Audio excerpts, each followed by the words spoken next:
Palestinian women and children at a border crossing from Jordan to the West Bank were suffering, and it was wrong. And you might say, what's the big deal about that? Settlements are Israeli cities being built in Palestinian lands, in the Palestinian territories of the West Bank.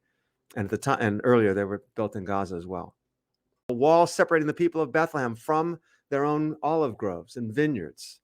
I began to realize that I know what's going on here. And in a large sense, what's happening here is that people like me, Christians like me, that had ideologies like me, are actually encouraging and promoting this crisis. And I immediately said to the Lord, send me to Nineveh. Because I knew what sending me to the church meant. Send me to the Nineveh. Send me to the pagans. Send me to the non-Christians. I'll tell them. And if they reject it, well, so be it. I'm done. I did my job.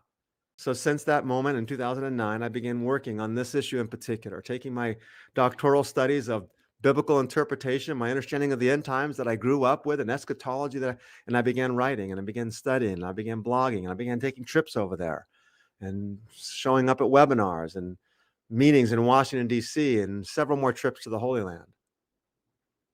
Because the church has to know what's going on. This is not good for Israel. It's not good for the Palestinians. And it's not good for the Americans.